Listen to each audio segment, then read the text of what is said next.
Selamat pagi, salam sejahtera. Persoalan kali ini, pada pagi ini ialah, adakah PAS dan Barisan Nasional akan bekerja semula?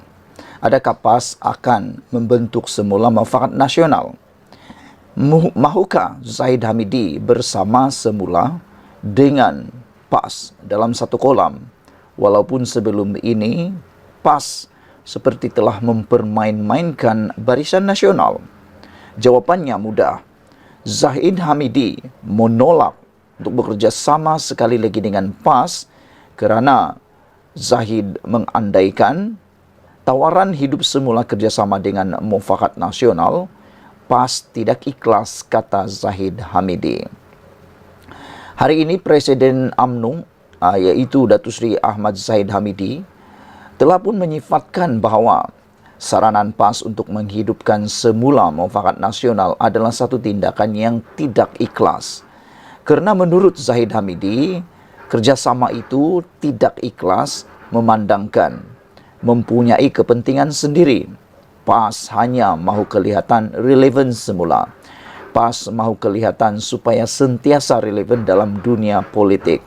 Bahkan selain daripada itu, mungkin PAS sudah dapat menghidu kepincangan, kecacatan dan kelemahan Perikatan Nasional yang mungkin sukar untuk membawa kemenangan menjadi kerajaan pada PRU 16 akan datang. Zahid Hamidi berkata, tujuan MN dihidupkan semula sebagai tidak ikhlas. Selain daripada itu, Zahid juga mengatakan kami tidak fikir mereka ikhlas dalam membuat tawaran kerana yang keluar dari MN bukan UMNO tetapi mereka. Betullah apa yang dikatakan oleh Zahid Hamidi. Yang keluar atau curang dalam perkahwinan Mufakat Nasional itu, yang menceraikan isteri atau suami ialah PAS sendiri. Bukan PAS, bukan UMNO. Bukan UMNO yang meninggalkan PAS, tetapi PAS lah yang meninggalkan UMNO, terkontang-kanting dalam Mufakat Nasional dan akhirnya bersatu pula dengan Parti Bersatu membentuk Perikatan Nasional secara diam-diam tanpa pengetahuan UMNO.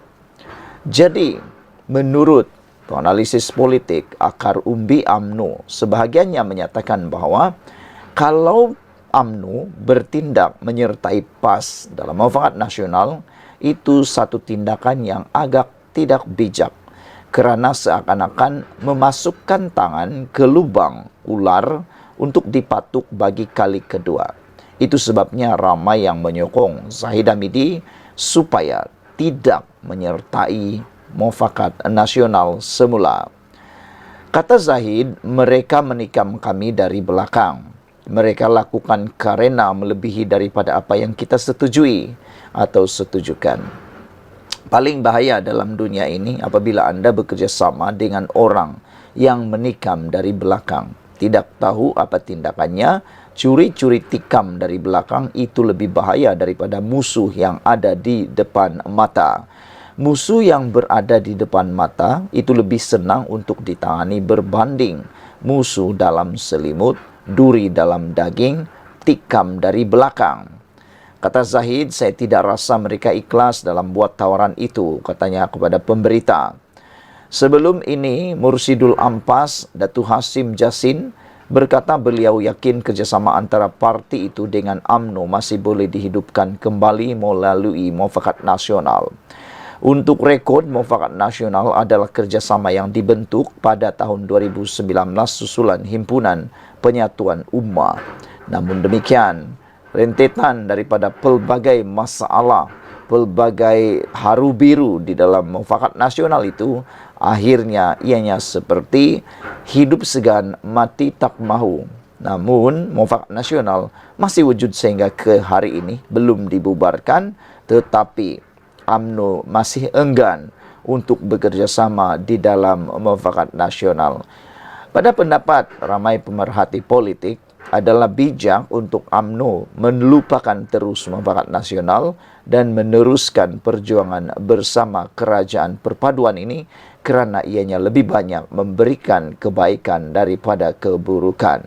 Sekian dulu untuk kali ini. Jangan lupa tinggalkan komen anda. perlukah UMNO bekerja sama semula dengan PAS atau PAS perlu bekerja sama sendiri diri sendiri? Sekian dulu, bye-bye. Selamat pagi, salam sejahtera. Agung bertitah, Baginda akan pastikan belanja kerajaan untuk perkara betul-betul perlu. Ini adalah satu titah yang memang kita tunggu-tunggu. Perbelanjaan yang tidak perlu tak payahlah guna, supaya tidak berlaku ketirisan. Dengan kata lain, penyalahgunaan uang. Dengan kata lain, rasuah lah, salah guna kuasa dan sebagainya. Baginda apabila menyatakan titah hasrat ini, memang ini yang rakyat mahu. Kita tidak mau lagi mendengar ada ahli-ahli politik yang menjadi kaya sekaya-kayanya.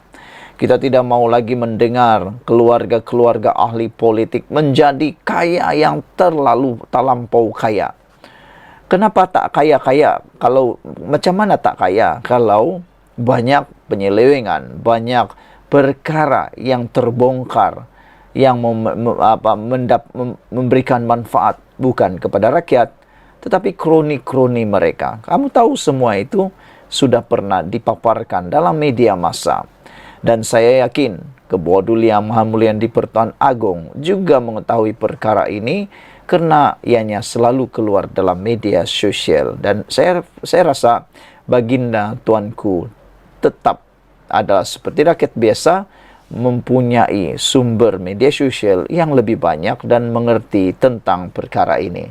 Itu sebabnya saya berpendapat, Agung mengatakan, Agung akan memastikan kerajaan guna belanja yang perlu, betul-betul perlu sahaja, kerana Baginda tahu banyak perkara yang tidak telus dan tidak secara sampai untuk keperluan rakyat.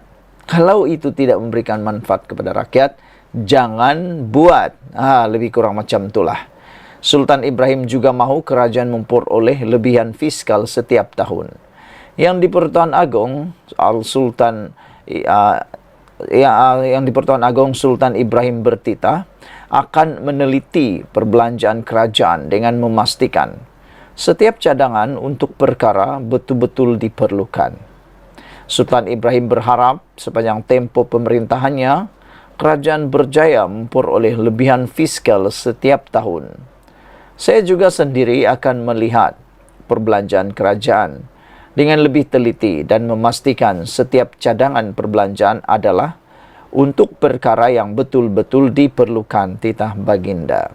Ini yang dipanggil tata kelola yang baik, tata kelola keuangan perbelanjaan yang terbaik. Jangan sekali hantam kromok saja. Itulah yang Baginda tidak mahu berlaku. Saya berharap titah Baginda, semasa pemerintahan saya ini, kerajaan akan berjaya memperoleh lebihan fiskal setiap tahun. Sultan Ibrahim bertitah dalam keadaan keuangan lemah. Ini akan menyebabkan kesukaran kerajaan untuk melaksanakan projek pembangunan baru atau memberikan suntikan dana untuk merancangkan pertumbuhan ekonomi. Baginda turut bersetuju dengan pengenalan Akta Keuangan Awam dan Tanggung Jawab Fiskal 2023 yang dapat meningkatkan tata kelola bertanggung jawab serta ketelusan pengurusan keuangan awam. Kita mesti tegas bagi membendung ketirisan dan penyelewengan dana awam titah Baginda lagi. Saudara, dua perkara ini adalah perkara yang amat kritikal perlu diselesaikan di negara ini, yaitu perlu membendung ketirisan dan perlu dibendung penyelewengan dana awam. Bercakap tentang ketirisan ini, inilah yang paling kita tidak suka berlaku. Manakan tidak peruntukan 1 juta ringgit untuk membuat sesuatu perkara, apabila berlaku ketirisan 1 juta tinggal saja 300.000. 700.000 tiris entah ke mana. Tiris entah ke mana, di mana penggunaannya pun kadang-kadang menjadi persoalan sehingga SPRM sendiri terpaksa campur tangan. Selain daripada itu, yang paling teruk sekali ialah apabila berlaku penyelewengan dana awam. Sepatutnya uang itu digunakan untuk satu benda yang penting, tapi digunakan tempat lain pula.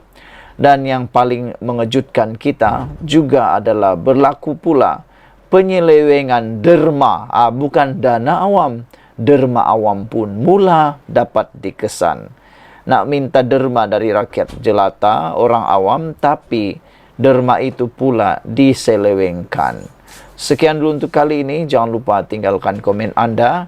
Tekan butang subscribe. Malaysia kita punya. Kita jaga sama-sama cintai Malaysiaku. Bye-bye.